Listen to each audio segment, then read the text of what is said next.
Welcome to the Michael Myers Minute, where we delve into the 1978 horror classic 1 minute at a time. I'm your host, Robert Black. And we have a guest with us, Niall McGowan of Bat Minute. Welcome back, Niall. Hey, I'm back. The man behind the mask, and I'm out of control. Oh, it's the wrong franchise. Oh, sorry. Yes, that's Friday the 13th. Yeah, that's where Michael Myers' failing was, that like he never teamed up with any rock gods. He doesn't have a theme song. Yeah, because like they tried that Halloween 2 with the Mr. Sandman business, but He teamed up with Rob Zombie eventually, but that was in a different way. oh yeah. But I mean, like that's why he didn't have quite the same level of brand recognition, because Freddy had Dawkins for Dream Warriors. Oh yeah. Fucking Jason got Alice Cooper. So Mm-hmm. then Michael's like, no, it's just like John Carpenter tickling the ivories. That's all I need. Now, we were talking last minute about Michael driving. I have a note here that Michael has a very nice hand-over-hand style of steering through the turn. Like someone who definitely knows how to drive properly. Yeah. Because I don't drive that way. But I know I was taught to drive that way. That's the thing, is can Nick Castle, can he take credit for this? Is it him? Is it definitely him in the car, or is this somebody else? This would probably be Nick Castle. Yeah. Except for moments that you know it's someone else, it's usually Nick Castle. Yeah, he'd dream of podcasts like this to be like, I wonder if someone's going to notice my nice driving technique someday. And then this is like, be on his deathbed hearing this, he's like, finally. Well, there you go, Mr. Castle. Your driving style is wonderful. It's textbook. Yeah. And about second 20, we can see the windows to the classroom Laurie was looking out of in minute 16, when it was pretending to be the high school. That's the thing, because I'm just wondering what type of day it is. Because, like, I guess Tommy could just be going to another class, but then was he out for, like, a toilet break? And then why was Lonnie and everyone out? The elementary school just got out earlier than the high school. Oh, I guess that makes sense. A little bit. So then has Michael been just hanging about for 6 hours outside, or? It could be just 10 minutes. Has he got lunch, and come back, or what's happened? He went and made a new friend, had some lunch. Came back in time for school to be out. It's just like, the kids still get out at like 3, don't they? Around there, probably, yeah. Like checking his watch constantly. It's like, I wonder if we can stalk anybody else for a while. Just to see what some of the old gang are up to. I love that Tommy here, understandably emotional about his lost pumpkin, is walking with like his thumbs hooked into his back pockets and looking all bitter. So he doesn't notice the station wagon following him because he's got other things on his mind. I should mention, because this, we got a real big blast of the Halloween theme here. I actually saw John Carpenter perform this 2 years ago. I went to see him live in concert doing his. I think he's still touring. I think he's coming back to the UK actually. Doing all his film themes and the Lost Themes album as well, which is an excellent. It's a fantastic live show if you've not seen it. Does he do any Coupe de Ville songs from his band? Weirdly enough, because the whole thing, it's a real big production too. Because I think he opened with the theme to Escape from New York, and he comes out and he's got all these screens around him on stage, and then because you hear that in the movie, it doesn't sound as big, but on stage it's as big as a house. And then it kind of got into like the and then everything, the screens lit up behind him, and you got the digital outline of New York, and the crowd went crazy because then you're getting all clips from Escape from New York and stuff. And the weird thing is though, because he had all the big ones up front though, so you got like Escape from New York, and you got like Assault in Precinct 13, which is like one of my favorites of his. Like Halloween was like maybe the 5th one in. And you get things like you'd play the theme to Big Trouble in Little China, but it was kind of like, I don't even remember that one. Yeah, that's the thing, because it's not the most memorable theme, but the crowd were going crazy because he was just showing clips from the movie. Oh, okay. And you just remembered how good a movie it is. And you're like, oh yeah, this movie's crazy. Yeah. People are just applauding him, like, oh, you made that. That's great. Good for you, man. I think his encore was the theme to Christine. Oh. And it's like, you're kind of thinking, you would have wanted to hold back your Halloween till then. Yeah. Because it was the night before Halloween that I saw him. So you think it would have been like the end of the show. Or a different part of the Halloween music. Yeah, totally. Start with some Halloween, end with some Halloween. He did a kind of a suite of all the stuff from The Fog. And The Fog's, it's a movie and a theme I only kind of came around to in more recent years. I remember seeing it quite a while back and not liking the movie and been like, was it pirate ghosts? This is really stupid. Yeah. And then I think the theme tune was really bombastic and overblown. And then I rewatched it like a year or two back, and just from the opening scene of the guy on the beach telling the story, and it's the really subtle piano music. Yeah. I'm like, this music's awesome. And then like 2 hours later, I'm like, this film was great. Why didn't I like it before? Yeah, I just rewatched The Fog last week. I didn't understand my own beef with the movie. It's like, oh, the pirate ghost. I don't care as pirate ghosts because he does so well with them. So I do have to say, over the years, I've sort of developed more of a love for, I obviously love the Halloween theme that he's performed here on the piano-based version. Yeah. I've kind of grown a real soft spot and almost kind of prefer the really hokey synth version in 2. Yeah. Because I think it's got more of a kind of, I don't know, like a Halloween-y charm to it. Like it sounds more like, this is from a horror movie you'd watch in Halloween. This one sounds a bit kind of classier. Yeah. And I kind of prefer the more sort of dated, click, click, click, click, click, click, like the really sort of almost goofy sounding synth of the second one. And it's like, I think I had to choose between the two of them. Plus the second one adds in a lot more ominous pipe organ and stuff on top of everything. And I just love that opening credits when the pumpkin splits open and you see like the face inside. Yeah. I've kind of, even though that Halloween 2 is a movie I can kind of like, it's all right, but it's not the best of them by any means. It's not the worst of them either at all. But at the opening credits, though, I think are like the best of the whole series. It's just the visual and that music. I think the most horrifying thing in Halloween 2 to me is that kid getting the razor blade stuck in his mouth. Yeah. That's the only thing. I think in any of the movies, I'm like, because you can see his bloody tongue. And that's the idea of that happening. Plus, it's the fact that, like, I think that was obviously you'll talk about that a lot more when you get to Halloween 2, but that was a scare, wasn't it? In like so I know from watching Freaks and Geeks that they have like, oh yeah, there was a thing in like the late 70s, early 80s, people were spreading the rumor. Oh yeah, people thought it would happen to just strangers. Yeah. When in reality, it only happened to people who, like, they did it to a kid they knew. Yeah. And there were stories about people putting drugs in candy, but like the razor blade thing, I think it happened once and it was to someone that someone knew. Yeah. But then it just went around the country that like that was going to happen anywhere. That's a real dick move though. Like, oh yeah. Why you would want to do that to anybody? And yeah, it's the one thing, and the fact it's so lodged in his mouth, and you're just watching this poor kid sitting. It's like, oh, that's the one thing. Anything else in that movie I can take, but like that poor kid with the razor blade in his mouth, just like, oh man, that's really messed up. With modern forensic evidence, it seems like it'd be a bad move too. Like they know what house you were at where you gave away that apple or whatever with a razor blade in it. You're gonna leave fingerprints if you aren't careful. Just don't put razor blades in food, and if you do, I guess wear gloves.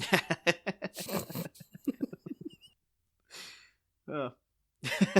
That's just some sound advice. You could end the episode on that. Just be word of advice. Anywho.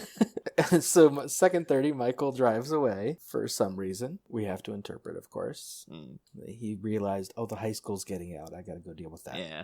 I just kind of took it that he's more that he knew that this wasn't particularly subtle. If he's slowing down and just watching him, he's going to like, this kid's going to notice me doing this eventually. So, and I'm very close to him. He's going to see immediately that it's some weirdo in a mask and, potentially tell his parents or the police or whatever. So he's just like, all right, I'll better. And if he was listening earlier from the Myers house, he knows Tommy and Laurie are going to be in the same place later anyway. Yeah, for sure. I do wonder though, we can go see if she's easier to follow. I like the idea though, because we get this, as you mentioned in the previous minute, it's not a POV shot from Michael. No. But I like the idea that maybe Loomis actually had somebody in the back of the car the whole time. And this person's still just sitting there. Just like, so, some guy, you gonna let me out soon, buddy? Come on. It's like, right, dude, sat here for 7 hours watching the school. Jesus, come on. He's like, hey kid, get me out of here. But Tommy can't hear. Or maybe this guy's just like, it's either this or I go into the asylum. So like, I'll go for a ride with this guy. Let's just see what he's doing. So we cut to a highway and a highway sign that says Haddonfield 73 miles. And we get an IMDb goof, which we were talking about last time, that you can clearly see mountains in the background, even though in Illinois you would not get mountains like that. That's it. It's ruined the whole movie now. If you look at this location today in like Google Earth, you can't see the mountains because there are buildings and trees. But it doesn't look like it's out in the middle of nowhere. It looks like it's in the middle of a city. Yeah. Those are arguable mountains as well. Yeah, they're not that big. Yeah, they're kind of just hills. More than that's what I call them myself. God knows I'm not an expert on that kind of thing. The filming location is roughly the intersection of Old Ranch Road and South Brea Canyon Road in the City of Industry, California, which is about 30 miles from South Pasadena. And it is much more built up today and looks more like a city. But one of the power poles is still the same pole. Oh, I was going to ask if the booth's still there. No, I think they put the booth there for the movie. Oh, yeah, it would make a lot more sense. But the thing is, like, phone booths are somehow surviving everything. Yeah. Like, for some reason, there's still maintained phone booths around the world. Yeah, there's still some out there. Even though because I live in a city, and I'm fairly certain they're exclusively used for people to do heroin and potentially urinate in. Like, that's the extent of... Well, that's important. You need a place for that. But it really is. Like, if I was stuck without a phone, I would never even think now to be like, oh, there's a payphone. Because you're just so... Like, why would you have them? But they're still there. They're still friggin' everywhere, so... I would not have been surprised had that been a real booth. And they're like, yeah, it's still there. It's still, people still use it. Somehow, maybe... We don't get to the reverse angle in this minute, but the trees and bushes where the dead body is, those aren't there anymore. Like, it's a driveway right next to the tracks. Like, those plants are gone. Yeah. So the location actually looks a lot different today. I do say, like, a little bit more of Sam Loomis's intense building up of Michael Myers here as well. I just wonder, is he like this with, like, everything? Like, if he has, like, a bad cup of coffee, is he just like, that coffee was just it was the singular, most despicable thing, the most detestable item that I've ever put in. It was like look into it, it was so black. It was blacker than the soul of the just like, stop, just calm down. Just calm the hell down, dude. Now, in the script and the novel, Loomis talks to his wife on the phone first. And even though I assume he lives nowhere near Haddonfield, like, he probably lives closer to Smith's Grove. It's 150 miles from Haddonfield. He tells his wife, when they come around trick-or-treating tonight, why don't you just not answer the door? I know it's ridiculous, but just this once. Like, he's very paranoid, but maybe he thinks Michael might go after him. Like, he knows where he lives. That's the thing. Because that's standard practice for me, though. It's like, I'm not answering the door to kids. Are you crazy? Yeah. So, like, I've never answered the door to a trick-or-treater in my life. We would either go into the back room and play games, so there's no lights at the front of the house, or we'd go to a church movie night, because our church would have movie nights every Halloween so that people could get out of their house. Yeah. And not have to deal with trick-or-treaters. Though that's the thing, though, because you say you grew up with the movies, but not the holiday itself. Yeah. But would they show in Halloween, or would that have been deemed like, well, it's violent and it... No. They would show a nice, like, family-friendly film. Like Darby O'Gill and the Little People or something. It was sponsored by the high school. I think the junior class used it to make money, but it was a nice family-friendly movie. Yeah. So you didn't have to deal with Halloween. You know, as I mentioned in previous minutes, I distinctly remember the first time I saw this movie, like, what was on, they had a big special thing of, like, Halloween's on, because it's Halloween. Whereas, like, Halloween's become much more a bigger thing, like, the holidays become a much bigger thing since I've been an adult. Yeah. Like, it's always been a thing I've known about and really wanted to get into. And it was celebrated a little bit when I was a kid, but it was more of a sort of American thing, and we just got a lot from seeing American TV shows where they'd have, like, Halloween specials and stuff. Whereas over here, it's like you wouldn't get the day off for it.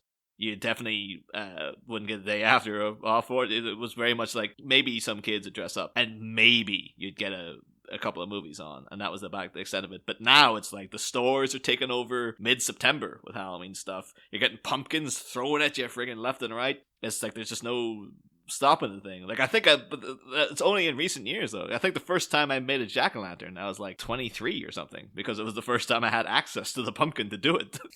I do remember I was very proud of it, though, because I'd actually gone to the effort of carving, typical for me, years before I even started the podcast. I did the bat symbol as the mouth, nice. But a kind of weird, warped version of it. And then did the eyes, and then I painted the rest of the pumpkin a kind of grey, scarecrowy mask thing, and then plopped a hat on top of it. And it was like the scarecrow's head, but nice. The bat symbol's his mouth. And I was very proud of it. And then after that, it was just like, I can't make any more of these. Like, this is the best I'm ever going to do. So I just quit. I just hung up my jack-o'-lantern days. I have perfected the jack-o'-lantern. I'm done. Yeah. It's like, oh, I'm never going to top this. So that's... Never again. Why bother trying? I will say, though, before, like, we're on Loomis, but I did do a bit of research into Tommy, or Brian Andrews, the guy who plays Tommy, who's not done much recently or since, but, like, he's a guy who seems to be very... No, he's the one who went on to be a police officer, right? Correction, and I seem to mix them up a lot. I believe it is Will Sandon, who played Michael Myers at age 6, who became a cop. But he's the guy, he's very, very prepared to talk about Halloween, though. I remember I come across a Q&A of him on YouTube where I think we were mentioning it off mic. I think he has like pre-prepared answers that he's just desperate to get out, because someone asks him about, what did you think about, like, you know, the whole concept that they were going to do something like Halloween 3 every time, where it'd be a completely different you know, story, completely different characters and all that kind of stuff. And then he starts instantly going to like, well, the franchise is what it is. Let me tell you about this one scene. And he just starts talking about the scene of Laurie walking across the street for a minute. Yeah, that's minute 72. And how long that minute is and how slow and creepy it builds up and all this sort of stuff. And it has nothing to do with the question. But he is so ready to give that answer. He's just like, I've been sitting on this for freaking years. Like, I'm just dying to tell anybody about this. And then everything else about it is just like, he talks about like when we made Halloween, as if he was like a big part of the production team and stuff. Like, he seems incredibly proud of it, as he should be, because it's a great movie. But it's just like from that particular Q&A at least, it's like as soon as someone asks a question, he barely waits for the question to be asked. He just starts speaking about whatever he wants to talk about in regards to Halloween. I would never try to insult Brian Andrews in any way. It didn't make him seem like the calmest of people. It seemed like very overly enthusiastic, if anything else. But so I know, because we had a whole business on that minute, like, because at the beginning of that we thought like, oh, we're never going to get anyone big, so why even bother trying? So we did loads of episodes, and then towards the end we invited Robert Wool, just thinking like, oh, why not? And he said yes. And he's like, yeah, I'll be on the show. And we're like, holy crap, Robert Wool's gonna be on the show. And then he stopped replying to messages, and we're like, I wonder why. And we kind of started figuring out like, oh, we make fun of Knox so much in the show. Maybe Robert Wool heard that and like took it really badly. He listened and decided not to. Yeah, so like that's why I'd never insult Brian Andrews, in case you should happen to get him on the show. I'm sure he's a terrific person. So when I was going to have a party when I finished my year of watching Groundhog Day every day, I invited Stephen Toblowsky on Facebook. Oh, and any luck? Weird thing was, no, he got back to me saying he'd love to do it, depending on his schedule. Really? But he got back to me a week too late. Oh, man. The party had already happened, and I'm like, oh, no. I almost had Stephen Toblowsky. Oh, that's good, because he's like such a busy guy as well, like, because he's in everything, so I would have thought he'd give him that the time of day. I met him later at a book signing, and he was really nice, too, but I was like, oh, you almost came. I know, my one thing is because I'm a massive fan of Talking Heads. So my big, like, Stephen Toblowsky thing is, like, I know that the fact that in a roundabout way, the song Radiohead and the band Radiohead are actually named after him in that weird way. Like, I'm sure you've probably come across that yourself in various research and whatnot. I've heard that before, yeah. Yeah, but it's just like, that's my one, because every time I see him, it's like, that's him, that's the Radiohead guy. But it's still, much like, just so many actors are like, for no matter what else I ever see him in, Donald Pleasance is automatically, oh yeah, it's Dr. Loomis, like, because that's what I know him from. Yeah. Just Stephen Toblowsky is, every time I see him, seeing that guy in a million things, and so it's like, oh, it's Ned Ryerson, because that's what I know him from, first and foremost. Although Donald Pleasance for me is that I'm not a big James Bond guy. Like, I don't really like James Bond at all. But the one... Oh, yeah, he's Blofeld. The one I do like was You Only Live Twice. And it was entirely because of his portrayal of Blofeld. I love that. I love a good villain. And I love the fact that they had the whole build-up. You just see the cat. You don't see his face until the very end, and then you see he's got the weird droopy eye scar. And of course, ironically, then that would go on to be Dr. Evil and Austin Powers, which was played by Mike Myers, etc., etc. Back together. Yeah, and of course now, if You Only Live Twice, been like, oh, it's the only Bond film I like. But it's like, oh, that's the one where he's like Sean Connery in like Yellowface. It's like, I guess I can't really like that movie guilt-free now anymore. But I guess you just have to take the rough with the smooth. We were talking about William Shatner a couple minutes ago, because The Mask. You know the old Saturday Night Live skit where he tells the Trekkies to like get a life because one of them asks a really nerdy question? If you haven't seen it, you might have heard about it, right? I was thinking, because Saturday Night Live, not a thing that was big where I grew up, so I've not really seen a lot of it. Well, there's this thing where he's at a Star Trek convention and they ask a really nerdy, detailed question, and he's like, "It's not real. Get a life." And I'm afraid, like you were saying, Brian Andrews is really nice. Like, if I meet him, I'm going to have really nerdy questions for him. Because I talked about it in a previous minute, and I'll talk a lot more later. His costume that he's wearing later in this movie cost me hours of Google searches and looking at old department store catalogs, and it was insane. Because in 40 years, no one has figured out what costume he's wearing. Well, to be fair, like, I think he seems, though, from what I've heard, from that one Q&A anyway, he seemed so enthusiastic. I can imagine he might have a bit of time for that. Because you never know with some of these people. I always assumed that of Mark Hamill. Yeah. And then I remember one time seeing him, he was interviewed by Kevin Smith as one of the rare occasions where I think it was like a 3-hour interview and Kevin Smith barely talks because Mark Hamill's just so up for talking about everything. He talks about Star Wars, and then it turns out he's like an insane knowledge on like voice acting because obviously he is a voice actor himself, but he knows like every old actor who ever did a voice way back in the day. He knows everything about them, and he's so enthusiastic about it. And he'll happily, Mark Hamill's the type of guy, like, maybe not now because he's had the revival of, Star Wars recently, but I imagine like 10 years ago, if you asked Mark Hamill anything at a convention about Star Wars, he'd probably start telling you unprompted about everything that happened on set because he's just so, he himself is just a big fanboy. He just loves that stuff. So you never know, like Brian Andrews, because this is his meal ticket. Yeah. He's just like, yep, I'm Tommy, so by all means, like, I'm prepared for all. As long as you ask, please do ask me about Laurie walking across the street, though, because I have so much passion for talking about that one scene. Apparently, now we're 19 minutes in, so by now maybe some really obsessive Halloween fans are listening. For you fans, I just want to let you know, I think I have solved what his costume is, but I won't talk about that for several minutes down the road when we first see it. But I think I know what it is. Maybe he could confirm it in person, though. Oh, that's a good hook. Yeah. You should try to get him for that minute of Laurie walking across the street. Now I need to, yeah. Just to see, because like, so, Brian, you want to talk? But he's one of the people I would be like, if you're going to go for anybody, he seems the type. Him or the girl who played Lindsay. Yeah. Well, she's a little too big now because she's on Real Housewives of Beverly Hills. Oh, is she? Oh, I didn't know. She'd probably be hard to get. Oh. Yeah. Oh, man, crazy. But yeah, he'd probably be a good one. Yeah. Might as well ask though, like, while I'm here, because although this, I don't want to date your show because it could be like, well, what are you do you have high hopes for? I don't know what to call it. Halloween 2018. Because one thing I don't like the fact that it's just called Halloween now, because then that's confusing. Because just like, well, you already have a Halloween, and then you had Rob Zombie's Halloween, and I've got a third movie just called Halloween. Well, that's what they did with Friday the 13th and Nightmare on Elm Street. Yeah, but at least those were remakes. This is the sequel now. That's like, it's directly following on from the movie Halloween, and it's called Halloween. It's like, why call it anything else? Like, call it Halloween 1.2. At least call it like Halloween 2018. Yeah, exactly. Or Halloween, go with 40, like the H20 or something. Yeah.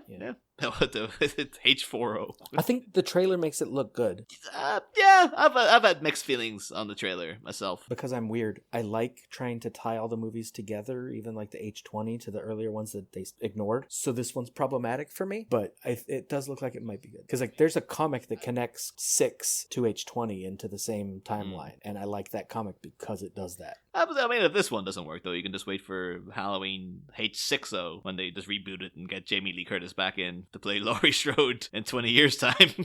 No, she'll play the new, like, Dr. Loomis is what she should do. Oh, that should have been... female doctor. They should have done that with this one, really. But... thing. My one big hope, though, is that... And I was looking at the IMDb cast list, and I couldn't see any confirmation of it, but the fact that this one apparently ignores the events of Halloween 2 as well. Yes. And which I guess I'm okay with, because I never liked the whole, it's his sister thing. And that was a weird thing that they tried to keep throughout the whole 9 yards of it. I do hope, though, that, like, I've been keeping an eye out. Is anyone playing Ben Tramer in it? Because I would just love Laurie and Ben Tramer eventually got together. Because he's not dead anymore.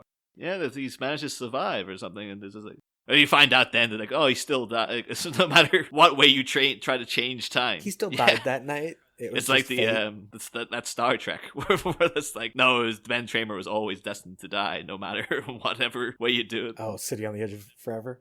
Yeah. Yeah. No matter what you do, Ben Tramer dies. Like Dr. Loomis was just in Haddonfield Like, Loomis was just in Haddonfield one night, and he's just like, "Is that Michael Myers?" And just like, "Oh wait, no, he's still locked up. That's fine." Yeah, we caught him. I shot him. He's fine. But that's my big Tumblr ship is Laurie and Ben Tramer, or Lamer, as I call them. So again, Lamer for life. I know in one of the trailers for the new movie, they specifically have a character be like, "Oh, I heard that was her brother," and it's like, "No, someone made that up." Yeah. Like they're letting you know this movie's ignoring that before you get into the theater. Although the thing, and I've had debates with people on when the trailer came out, because I had a mixed feeling in the fact that, like, I guess the trailer is doing what Dr. Loomis is doing this whole time, and where they're building up Michael Myers to be like the greatest, biggest evil entity of all time ever.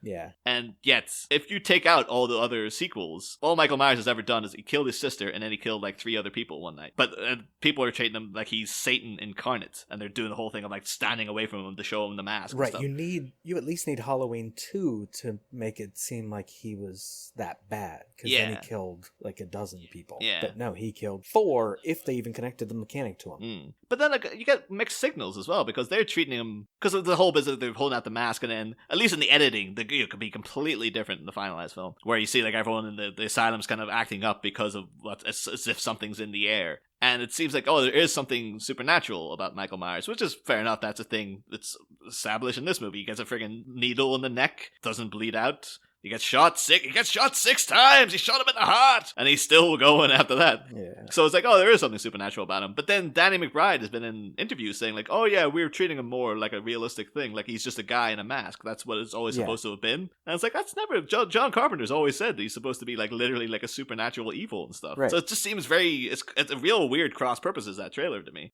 But again, they've got my money already. Like, I'll be there opening day to see the thing just for what it is. I'll always check out a Halloween movie when it comes out, just because I've seen all the rest of them. So I might as well see what the deal is. And him making the other patients feel weird goes back to the novel of this one as well. Oh. When he's younger, patients around him don't like being around him. He just creeps them all out. Yeah. But what's your feeling on the Rob Zombie movies? Like, 'cause I think they had the fundamental misunderstanding again of like they try to humanize Michael Myers and make it like, oh, here's why he's like this. Yeah. Which is like, there is no reason why. I think if those weren't Halloween and it wasn't Michael Myers, they're well-made movies.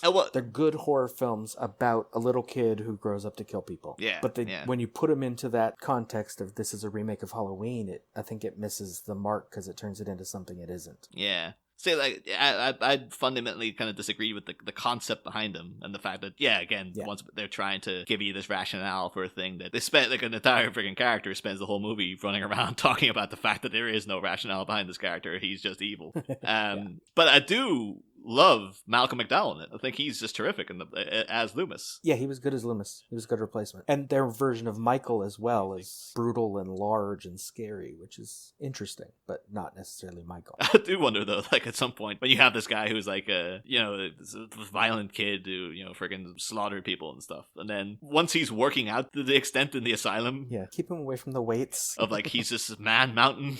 You think the guards at some point were like, can we stop him from doing this? Because he's getting like he could like kill one of us with a flick of his finger. He's that big. Don't give him too much protein or whatever it is you need to bulk up your muscles. We should probably like just make sure that no, you can't put the weights down, Michael. You're not working out anymore. Yeah. You would have to include that. But Loomis is just he's fine, except he's evil. Anything else for minute 19? As to what's on screen. No. Okay. That's me for the minute and the movie. This one detail at the end is important going into minute 20 because the railroad crossing sound interrupts. There's a train coming. Loomis says his last line here, because I know him, I'm his doctor. You must be ready for him. He pauses and the minute ends. And that is all for minute 19. It's a good line to end. It's a good line to end a minute on as well. So many of them end like mid-sentence or with nothing going on. This is a good one. You must be ready for it. Yeah. I know that from doing my own shows. It's like it's always good when you have a little cliffhanger. You're like, oh yeah, exactly. It's always a blessing if it's the end of a week as well. You're like, oh, it couldn't be more perfect. Come on. So, thank you for being with us, Niall, and remind the listeners one more time, how can they stalk you? Oh, well, thank you for having me. Yeah, you can just get me from, we type in Bat Minute into Google, or Bat Minute 89, I think will still come up on that, but Bat Minute is the current banner. And yeah, we can find us on Twitter and Facebook and all of the major podcatchers, your iTunes and stuff like that. If you should so want to listen to me and my co-host John and a plethora of other people talk about the entirety of Tim Burton's 1989 Batman, we have that all done. We have a few hiatus episodes dealing with the movies of Prince because, he did the soundtrack, so why not? And then we've the upcoming season of Batman Returns, which will be coming out, should be starting to come out in September. So looking forward to it. Yeah, well, thank you. I love those first couple with Tim Burton's. Joel Schumacher's not so much, but Tim Burton's are great. That's the thing I've really discovered is like people are really up and willing for talking about the first two, and people really want to come back for Batman and Robin because they're like, oh, there's so much to talk about. But I'm slightly worried about getting guests for Forever because it's just like, yeah, people are just like, it's the one, it's just okay, I'll guest on Forever. I worked in a movie theater when that movie was on, and the useful thing going in is if you cut about an hour in the middle of that movie out, it still makes perfect sense.